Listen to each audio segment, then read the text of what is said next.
तो सारे भैया ने भाई मेरी राम राम। मैं जगदीप शर्मा स्टेप अप जे सर यूट्यूब चैनल पर आपका स्वागत करता हूं। भाई अभी हाथ से ही बालाजी धाम में हूं। अब आपने मेरी लगातार 3-4 महीने से वीडियो देखी है तो आप सोचते होंगे भाई बालाजी धाम है तो वहाँ पे मूर्ति क्या है, आपके दिमाग में इमेजिनेशन बहुत सारी होगी। तो मैं साक्षात दर्शन करवा देता हूँ बालाजी धाम के। हमारे सामने हैं बालाजी महाराज की जय हो, हमारे सामने हैं और हमारे महाराज जी भी हमारे साथ है, दिनेशपुरी महाराज जी। महाराज जी नमस्कार, प्रणाम जी। सीताराम। महाराज जी कैसे हैं आप? बहुत अच्छा, प्रभु की कृपा है।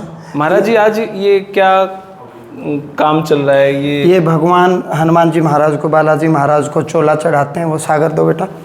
हाँ, तो कई बार मैंने भी सुना भाई चोला चढ़वाने से भी लाभ हुआ है। ये चोला 100% कोई इसका कहीं वेदों में भी जिक्र है या? बिल्कुल, हनुमान अंक में इसका, हनुमान अंक में हनुमान जी के बारे में ऋग्वेद के कुछ मंत्र, अथर्ववेद के कुछ मंत्र का जिक्र है, हनुमान अंक करके। अच्छा जी। इसमें गंगा जल भरते हैं जी। और महीने में अभी फिलहाल एकादशी के दिन एक दिन शुक्ल पक्ष में जी वैदिक मंत्रों से पहले जो चोला आज जो पहनाया है ये उतारते हैं। उसके पश्चात गंगा जल से स्नान करवाते हैं। वो स्नान का जल यहाँ चरणों में कुंड है भगवान जी का। जी। ये कुंड, अच्छा ये जी जी ये हटाओ बेटा, दिखाओ एक बार। ये कुंड में जल चला जाता है जी। अच्छा, इस कुंड में? जी ये बाबा बजरंगबली के स्नान का जल है। तो ये भक्तों को वितरित करते हैं रोग दोष निवारण के लिए। चोले में कुछ इत्र बिना केमिकल वाला, कुछ इत्र बिना केमिकल वाला, के उसमें चंदन चूरा, सिंदूर, देसी गाय का घी और एक ही बार में लेते हैं जितना भी लेना होता है। पूरे श्री विग्रह पर उसको लगाया जाता है जी। उसके पश्चात कई बार बच जाता है चोला, कई बार नहीं बचता। तो जो भक्त यहाँ चोला चढ़ाते हैं, दान करते हैं 1500 रुपये, कोई 1100 रुपये, इस प्रकार से, तो उन्हीं को वो जो चोला चढ़ाते हैं तो कुछ बचता है। कई बार कम बचता है, कई बार ज़्यादा बच जाता है। थोड़ी थोड़ी डब्बी में पैक करके उनके नाम और गोत्र का उच्चारण किया जाता है और फिर उनको वो चोला हम भेंट करते हैं जो चढ़ाते हैं। नियम तो यही है, उन्हीं को मिलेगा जिन्होंने चोला दान किया है जी। और फिर ऊपर से ये अंग वस्त्र पर छोटी पिन दो बेटा मुझे, अंग वस्त्र के ऊपर छोटी पिन दो। तो अंग वस्त्र पर भगवान हनुमान जी महाराज को वो अभी तिलक करेंगे भगवान हनुमान जी महाराज का। ये चांदी का वर्क आता है। मैं यही पूछने वाला था, ये जो चमक है ये क्या चीज़? चांदी का वर्क है। चांदी का वर्क ये स्पेशल ऑर्डर करके दिल्ली से बनवाते हैं हम। अच्छा जी। और फिर ये धीरे धीरे करीबन 4 से 5 घंटे लगते हैं भगवान हनुमान जी महाराज के श्रृंगार में।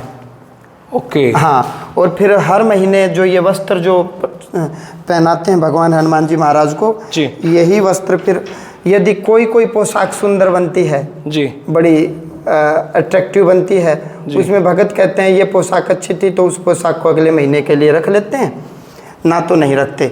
अब हनुमान जी महाराज के ये वस्त्र, ऊपर से अंग वस्त्र और है 2, तो ये इस प्रकार से भगवान हनुमान जी महाराज को जैसे ये पूरा नियम विधि विधान से होता है। ऊपर क्या पहनाना महाराज का? पगड़ी कहाँ है? अच्छा, पगड़ी बनाओगे, ठीक है। ये तो पुरानी है बेटा जी। नहीं, अच्छा नई पगड़ी। अभी महाराज को पगड़ी पहनाएंगे, तिलक करेंगे। तो अनादिकाल से जब हनुमान जी महाराज भगवान शिव रुद्र रूप में प्रकट हुए हनुमान जी महाराज के माध्यम से, तो माता सीता जी सिंदूर लगा रही थी। वो कथा सबने सुनी है। हनुमान जी ने पूछा आप क्यों लगा रहे हो? कि प्रभु की आयु लंबी होगी जी, ये सुनी हमने। इस नाते तो उन्होंने पूरे शरीर पे, हाँ, तो तभी से ये चोला चढ़ाने की परंपरा आई। लेकिन इसमें मैं साधक जो भक्त देख रहे हैं उनको मैं बताऊं, कई भक्तों पर हनुमान जी महाराज एक ऐसे देवता हैं जिससे सारे खुश रहते हैं जी, सभी का आशीर्वाद। आप शिव के रुद्र अवतार हैं, इसलिए सोमवार आपका वार है और मंगलवार तो है ही आपका। आप शिव के रुद्र अवतार हैं, पुत्र बताए गए हैं। और बुधवार गणेश जी का होता है, इसलिए गणेश जी आपके भाई, इसलिए बुधवार भी आपका वार है। देवगुरु बृहस्पति होने के नाते आप बृहस्पति के शिष्य भी कह सकते हैं, देवगुरु बृहस्पति हैं, तो इसलिए बृहस्पतिवार भी आपका है। और शुक्रवार दुर्गा माँ का वार है, देवी माँ का वार है। और देवी माँ ने अष्टसिद्धि नवनिधि के दाता स्वर्धीन जानकी माता, इसलिए शुक्रवार भी आपका वार है। और शनिवार को शनि देवता बताए गए। शनि देवता को आपने कैद से छुड़ाया, रावण के, हाँ रावण की कैद से, और मुक्त कराया जी। तो इसलिए शनिवार भी आपका वार है। आप रविवार भी आपका वार है, क्योंकि रविवार सूर्य का वार बताया गया। सूर्य भगवान आपके गुरु हैं। बचपन में ही आप सूर्य भगवान से ज्ञान लेने गए थे गुरु शिष्य की परंपरा से, इसलिए रविवार भी आपका वार है। तो 7 वार हनुमान जी के वार हैं। ये पहली बार पता चली है जी जी। तो हनुमान जी महाराज को चोला चढ़ाने से, चाहे राहु हो, चाहे केतु हो, चाहे शनि हो, तो जो भक्त यहाँ से चोला जो दान करते हैं हर महीने, नाम और गोत्र से उनका हम उच्चारण करते हैं, वो भक्त वो चोला लेकर के घर जाएं, अन्य किसी को न दें। पुरुष हैं तो मस्तक पर तिलक करें, कंठ में करें, छाती पर करें। माताएं बहनें हैं यदि बिंदी लगाती हैं तो केवल कंठ में करें, और जो माताएं बहनें बिंदी नहीं लगाती किसी कारणवश या स्वयं अपनी इच्छा से, तो वो मस्तक में भी तिलक कर सकते हैं, कंठ में भी तिलक कर सकते हैं। कोई शुभ काम करते हैं तो स्वास्तिक का निशान भी बाबा के चोले से बना सकते हैं। जब तक चोले इस श्री विग्रह को, क्योंकि स्पर्श तो हम करते नहीं, दूर से ही देखते हैं, हम दर्शन करते हैं, केवल महीने में 1 दिन ही पुजारी या हम सब इनको स्पर्श करते, श्रृंगार के दिन। उसके पश्चात दूर से ही सेवा करते हैं, भगवान को स्पर्श नहीं करते।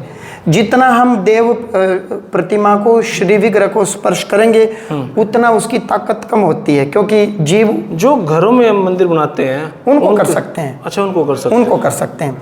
ये प्रतिष्ठित हैं, अचल हैं, ये चलायमान नहीं है, ये एक ही जगह अचल हैं। लेकिन हम ये सोचते हैं महाराज जी को अगर पैर को जाके छू लेंगे तो हमें ज्यादा क्रेडिट मिलेगा, भगवान ज्यादा आशीर्वाद देंगे। उतनी शुद्धि नहीं है यहाँ तो। चाहे पुजारी हो, चाहे मैं हूँ, चाहे आप हो, महीने में 1 दिन जब श्रृंगार होता है, आदेश लेते हैं पहले हनुमान जी महाराज से कि अब हम आपको स्पर्श करना चाह रहे हैं, आप हमें अनुमति दीजिए, हम आपका श्रृंगार करना चाह रहे हैं, अनुमति दीजिए।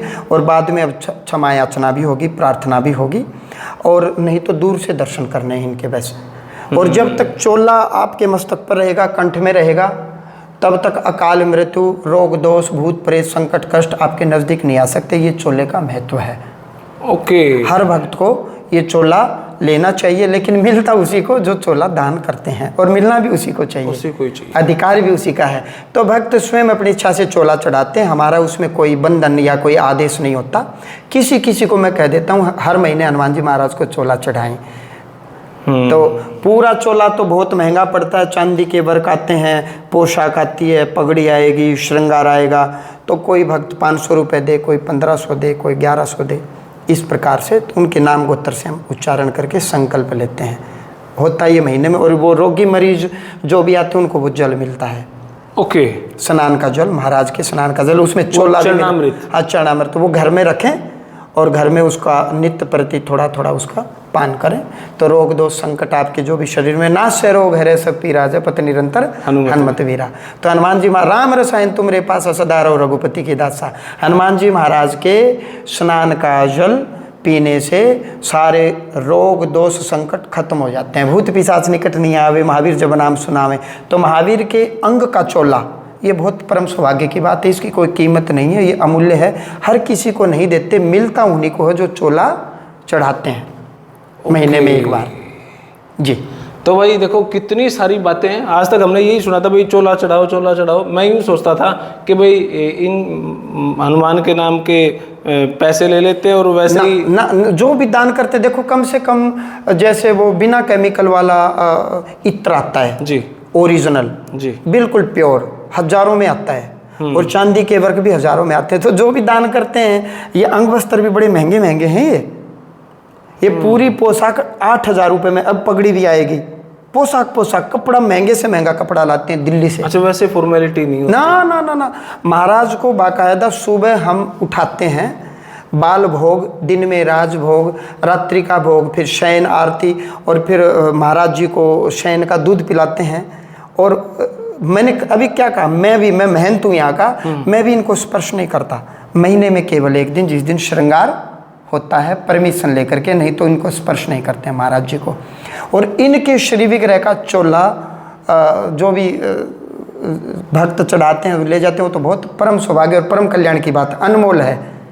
मेहंदीपुर बालाजी में तो यहाँ तक बताया गया है, जब महाराज जी ने चोला छोड़ा, 12 साल में छोड़ते हैं। अपने यहाँ भी चोला छोड़ा था महाराज जी ने 12 साल में। अपने आप ये चोला श्री विग्रह से अलग हो गया अपने आप पूरा का पूरा उतर गया। लगभग 13वें साल में छोड़ा था। फिर हम हरिद्वार ले गए, नया चोला चढ़ाया। महाराज जी दीवार के साथ में थे, तो थोड़ा सा हल्का सा दीवार से आगे आए, हल्का सा अपने आप। हाँ हल्का सा, हमने वीडियो बना रखी हैं। और फिर मैंने कहा जब आगे ही आना चाह रहे महाराज तो श्रृंगार में आसानी रहेगी, पुनः इनकी प्रतिष्ठा करते हैं दोबारा। तो थोड़ा सा और आगे ले आए हम महाराज जी को। अब श्रृंगार में ठीक हो रहा है, मज़ा आ रहा है। पहले बिल्कुल दीवार से चिपक करके थे। और जब बालाजी मेहंदीपुर हम जो वो चोला लेकर के जा रहे थे, तो रेलवे वाले बोले लगेज करना पड़ेगा, तोलना पड़ेगा, ऐसे हम सामान नहीं ले जा सकते। तो एक भजन भी बनाए, चोला तोल रहे अज्ञान, एक मन घट जा कदे बढ़े से।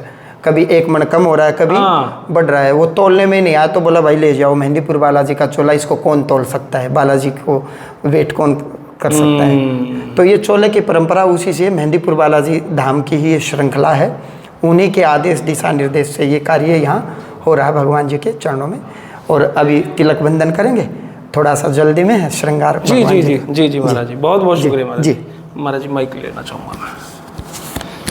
तो भाई ये पूरी प्रक्रिया आपने देखी, ये पूरी प्रक्रिया आपने देखी। और चोले की वैल्यू क्या है, पीछे पीछे चलो थोड़ा सा, ये चोले की वैल्यू क्या है ये भी आप समझ गए। अभी तक मैंने तो नहीं पता था इतनी वैल्यू का। मैंने सोचा ये पूरा इतना प्रोसेस चल रहा है यहाँ पे क्या होता होगा, ठीक है सजा रहे हैं, कपड़े पहना रहे हैं, लेकिन इतनी वैल्यू वेदों में है तो भाई सच में ही। इसीलिए तो शीशा बीच में लगाया जाता है और इसलिए दूर से दर्शन किए जाते हैं ताकि टच में ना हो। महंत जी हैं यहाँ के दिनेशपुरी जी, वो खुद हाथ नहीं लगाते। और इतनी सारी बातें हैं भाई। ये वीडियो अपने किसी लगी कमेंट बॉक्स में राय दे। तब तक ले धन्यवाद। जय हिंद, भारत माता की जय। Thank you.